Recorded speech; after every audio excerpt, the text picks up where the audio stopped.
Okay, so effectively what it is meaning is there is a huge awareness of Web3 adoption is happening.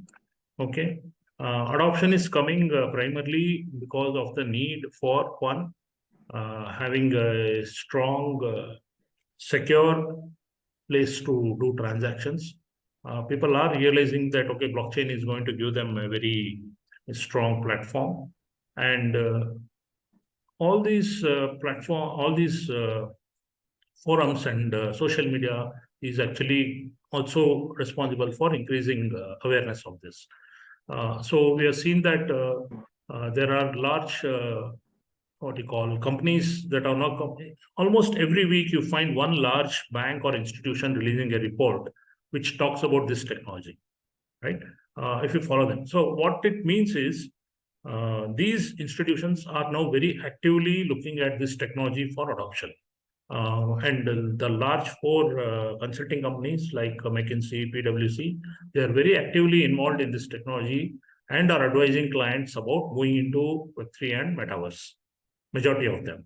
Okay, but there's still some concerns. Okay, if you look at this, there are still some concerns. Okay, primarily because there is a lack of knowledge on what exactly it is, even though we have been talking about some.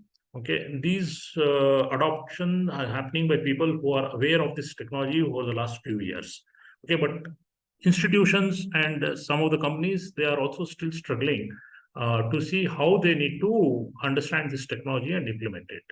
So that gives an opportunity about one, education. Okay, and second is even though there has been a lot of turmoil is the pricing and the value of the NFTs taking a hit.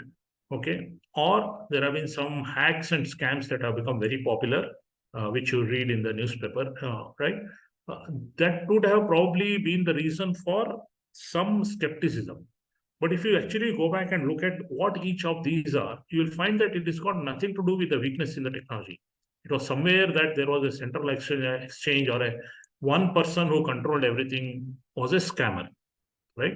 So it is important also to be clear that what happens when there is a fraud or a scam or a hack will be an associated or a fringe platform and an element, and not this technology itself. Nobody has been till date able to go and hack the Bitcoin blockchain and steal Bitcoins, right? What would have happened is either through phishing or some fraud, somebody has taken access to your wallet and they would have made a transaction or would have stolen your specific token or a coin, right? Governments are actively engaged here. In India, I just recently read that 19 different states are adopting blockchain in one of the other area, including voting or real estate registration or some of these areas. Okay. If you look at Europe and America, that's a constant debate, and majority of them are pro crypto, even though they don't want to what you call bring it up so openly. There are certain aspects which are discouraging, but then majority of it continues to be that, okay, this is a technology that is going to be the future for adoption. Okay, so overall what does it mean is that there is an opportunity for huge Web3 and whatnot protest. Okay, and that's one of the key things which anybody would also educate you when you get into this Web3 world. But surprisingly, it was India and Canada who topped with the survey, where they said the awareness was there. And large companies are coming out with Web3 projects. In fact, there are large startup companies who are keenly working on it. And it covers from finance to social media to exchanges to wallets to some educational products. So there are a huge applications of Web3 that are being worked out currently. And this gives good, what you call, community and a base. Almost every weekend for a city like either Mumbai, Bangalore, or Delhi, you'll find at least 4 to 5 meetups happening, okay, which focuses on one of these areas, okay, either it will be Web3 or a crypto or a metaverse kind of a team that is going to be discussing and pitching out their products with the community. Okay. Now, what is important is what is it that at the end of it we are looking at here, right? So looking at over the last 6 months, metaverse is no more a hype, okay? Because there is real investment being done.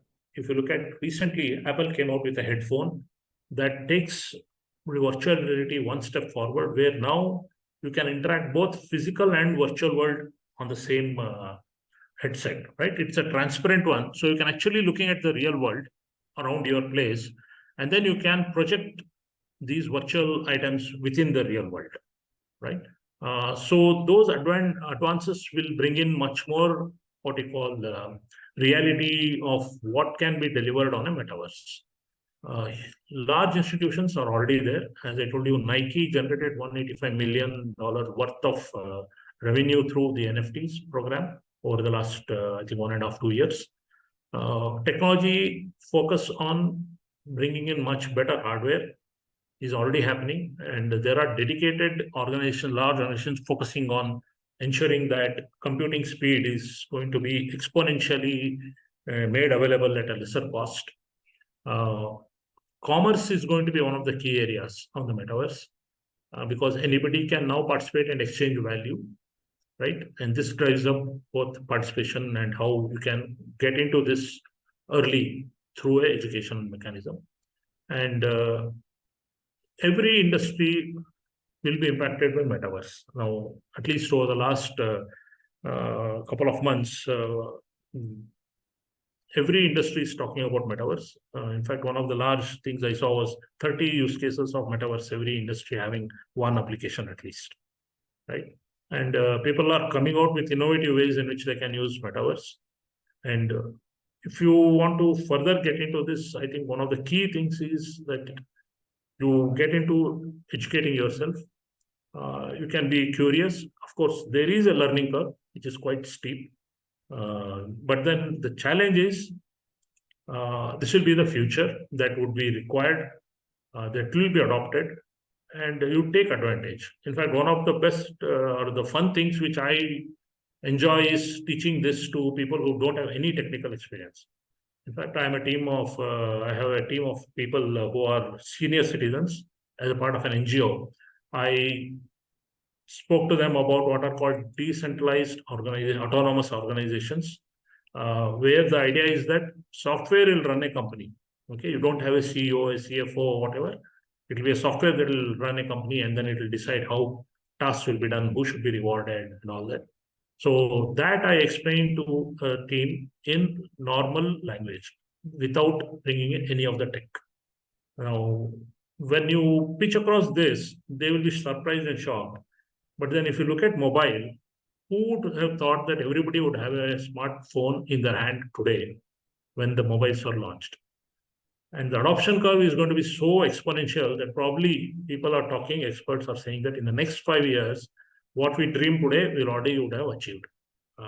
That still is a question mark. Okay. But then this gives you an opportunity, an idea about what is it that can be achieved, or what is it that the opportunity is there, which gives you this particular advantage today if you're keen to participate in this technology and learn about it, right? So I would take questions if you have, so that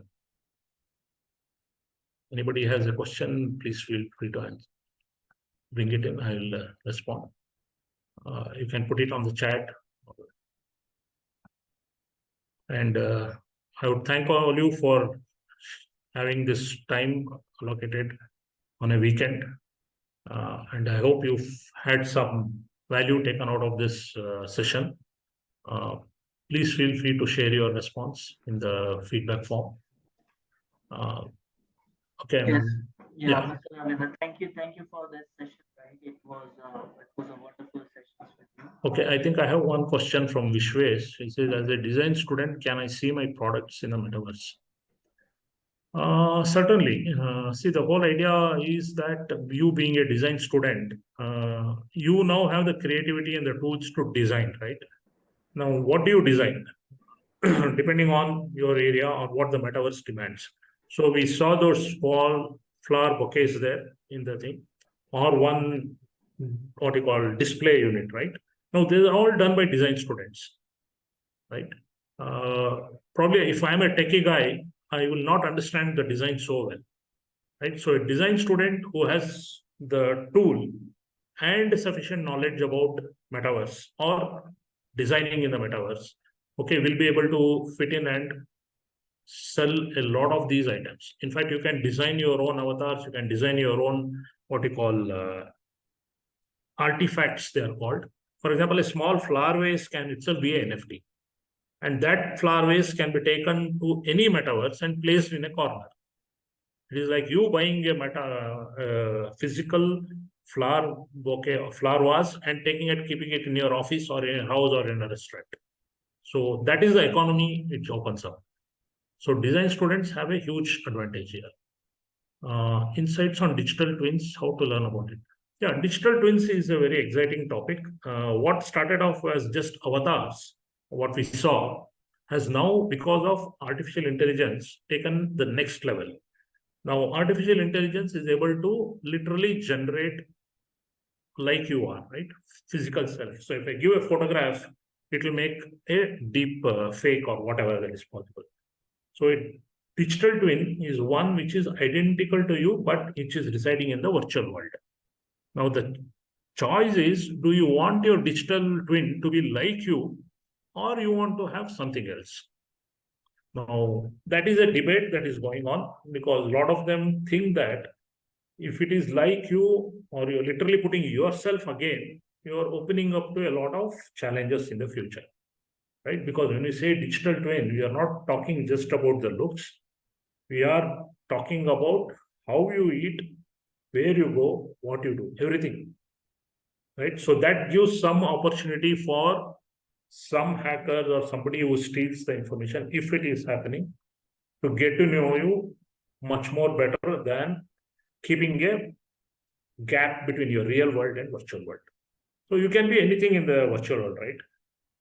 So that flexibility is what they are talking about, and digital twins is something which is, of course, the key thing is, what is the technology that is going to enable the digital twin? That is going to be interesting. And second is the social and impact of having a digital twin. So these are two areas that will be interesting if you want to explore it, right? How much time will it take metaverse to become a thing of? It is already there. Only thing is, we are not participating in that day to day, right? So there are certain metaverses which are available. They are not popular because they are within a small community. Like Porsche, if you own a Porsche, you would have an NFT, and you could probably be already interacting, having rewards, attending events. All that is happening, right? Same way Nike came with a digital twin. So they had some, what you call, signature shoes made, where they said that if you buy one physical shoe of this, you will get one NFT. That NFT is a very similar one to what you have a physical one. But what would that NFT do? You have the option of selling it, okay, that NFT, if somebody is willing to buy. Second, if you still own it, then probably you have the advantage of participating in their events, whatever they do in future, right? Vishwas is asking, is token or money of value of products generated by selling the product? Okay, there are two aspects, Vishwas. One is, most blockchains, they have what are called a native currency. For example, Bitcoin is a native currency of the Bitcoin network. Ethereum is the native currency of Ethereum. Solana is a native currency of the Solana platform. For Decentraland, which is a metaverse, they have their native currency called Mana, M-A-N-A. So what they anticipate is that you own certain Mana when you participate in the Decentraland metaverse, so that you will be able to get the rewards. Now, the thing is, what is it that you want to do, right? You want to sell some products. Now, entry into the crypto world is through a cryptocurrency, right? So either you buy a Bitcoin, Ethereum, or whatever, and then you convert it into Mana. And once you are a part of that ecosystem, then whatever digital artifacts you create can be sold in their marketplace for either Ethereum or Mana or whatever that is supported on that platform. So like OpenSea, there are other platforms like Rarible and others, multiple platforms, where you could sell your NFT or digital artifact. And the pricing or the thing will always be a cryptocurrency, either Ethereum or Mana or whatever else that is native or whatever that is possible that it is also left to you. Pooja is asking, is there any prerequisite like any coding knowledge required to get into this field? See, as I told you, there are multiple roles and multiple areas which you can explore. Now, the idea is that if you have one strong foundation knowledge, okay, then depending on your interest, you can explore and become a part of the community.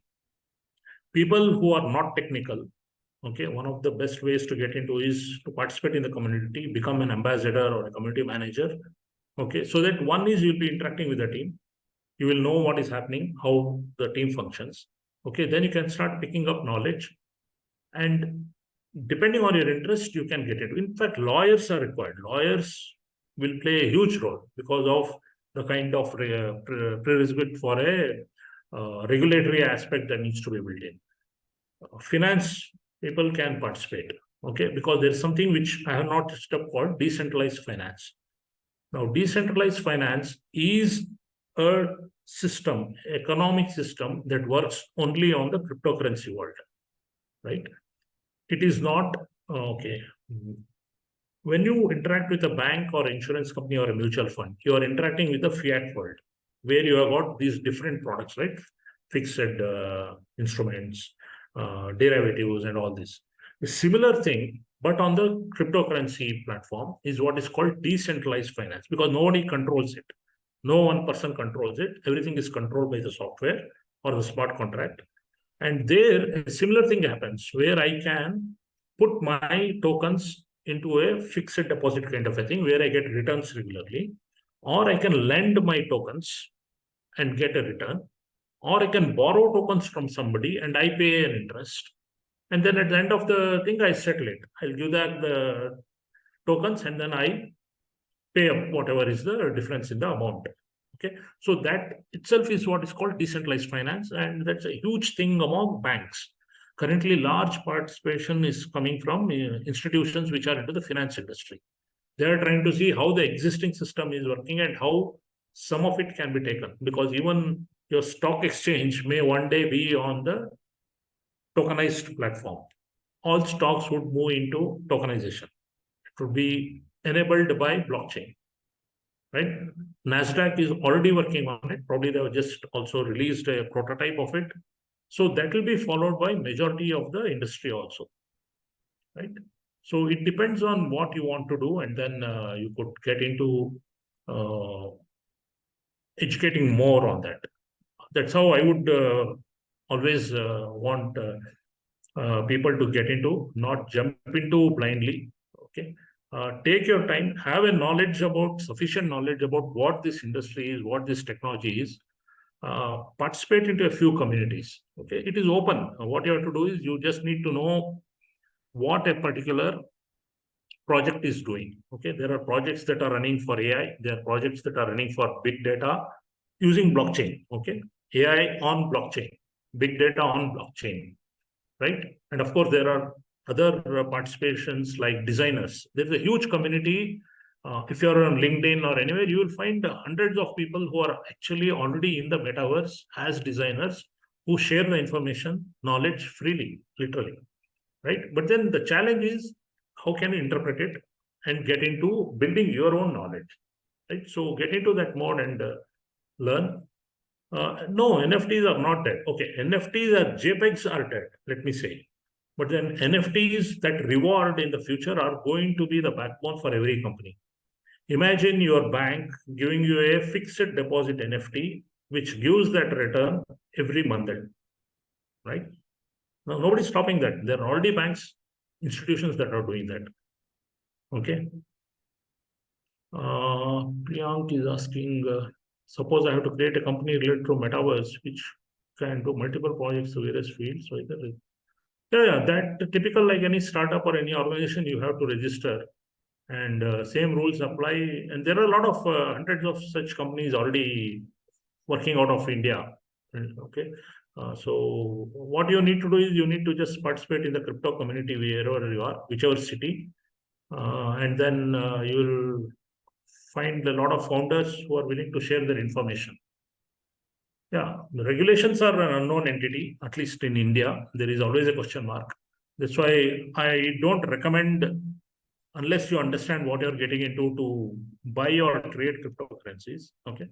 But you can pick up knowledge, work without getting into any of these things. Okay. Because these are all open source software. So even if you want to do development, if you're a designer, you've got Blender, right, which is an open source tool. Same way for development, if you want to learn smart contract coding and all, they're all open source. Knowledge is available freely, and you can start learning and coding.